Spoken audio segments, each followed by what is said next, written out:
Well, it is truly a remarkable day and truly a remarkable week. But this morning, as we celebrate our Remembrance Day service, I find that this Sunday is full of mixed emotions. On the one hand, there is a great sense of thanksgiving for those who are willing to sacrifice that we may know the freedom that we know on this day and the compassion. On this day, we acknowledge and remember our brothers and our sisters, the families of veterans who sacrificed in the hopes of a better world, a more compassionate place, a more loving place, not just for themselves, but for all. When I reflected on the parable for this morning, a soundtrack came into my mind. The line of an old song, as I thought about the parable of the bridesmaids and the oil and the lamps and the burning. And the song was an old song from the early 20th century. Keep the home fires burning while your hearts are yearning, though your lads are far away, they dream of home. The song was written in 1914 and became a very popular and sentimental favorite, and rapidly gained popularity with the Canadian troops that were going overseas to serve, and among those they left behind while serving at the front. And like the parable of the bridesmaids who wait for the bridegroom to return, veterans and their families will remember waiting for sons and fathers to return home as well, waiting for those and keeping the fire burning at a time when the darkness seemed as though it would almost consume the world. They were charged to keep the fires burning, to stave off that darkness by tending to the fire, to keep hope alive, even in the face of darkness.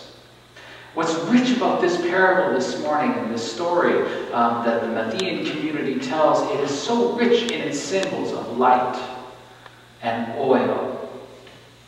It is rich so much in the symbols of lamps and fire. And I think these symbols speak so powerfully about the presence of our God in our lives, the hope that burns, and the hope that God has for each of us, and the hope for this creation. Maybe that's why Matthew tells this particular parable, comparing a wedding party to the kingdom of God.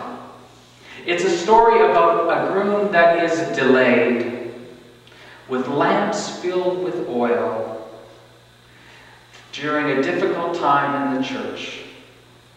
The encouragement was to continue to keep watch, to be awake, to trust in the promise that God will come, that God will be present in this time and in this place. The community in which this parable was told to was a community that was also experiencing a very significant amount of difficulty in their lives. This is an early Christian community that on the one side was faced with opposition and threat from the political establishment of the Roman community. And in the same way, they also faced discouragement and ridicule and persecution from the religious community, who saw them as a threat to the very establishment and the way it was. So this parable is not about a large community. It's about a small community that is continuing to keep the fire burning, to continue to be a lamp of light in a hostile world. They continue to light their lamps and shine in the midst of darkness because they trust that God will be present even in the midst of the darkness. Which brings us to today and I think our own communities and our own lives. And it certainly is hard sometimes to keep hope alive in this world. Sometimes it seems as though time will continue to pass without any good news, and our light begins to fade, and perhaps we grow a little bit dim and weary. The oil of our earthly lamps, it begins to become dry and low. A lamp that was once full for our living and loving begins to run low, and we become dry and brittle. That's how it is sometimes. We continue to wait for news, for good news. Some good news that God's kingdom is not gone forever. That there is some hope in this world of ours. That love will continue to shine even in the midst of darkness. It gets dark sometimes. Even the days begin to mirror that, as there is less light in our world. It gets dark sometimes, and it seems as though the light will almost be extinguished. And sometimes we dwell in darkness. But I want to say that today what we hear is good news. What I want to offer today is a promise of generations that have gone before us. That the darkness will not last forever. That there will be a knock on the door.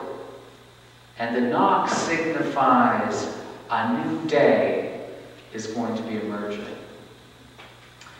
Today, what we wanted to do with the community of faith was we wanted to write the sermon this morning. We wanted to be able to meditate and reflect on this passage about our own lives. And so this morning, we share our story of lamps full and lamps empty, stories of light and darkness, in the hopes that they may illuminate each of us, our hearts and our minds, in the hope that continues to live in this world. Here are our stories of darkness and light.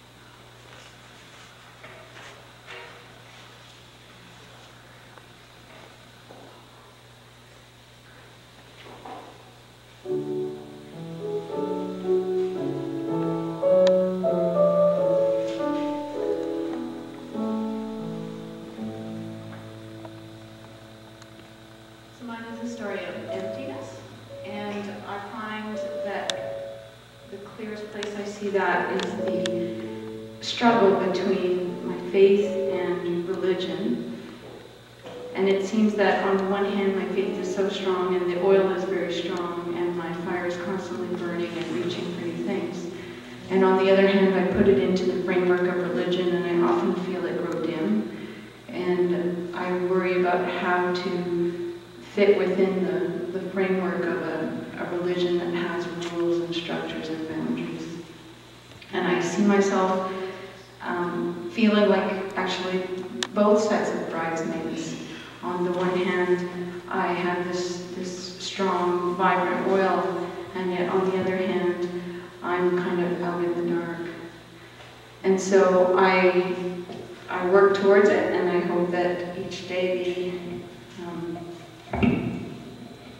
that when God fills my life and truly fills my life, then I will be able to merge those two, and both lamps will be full.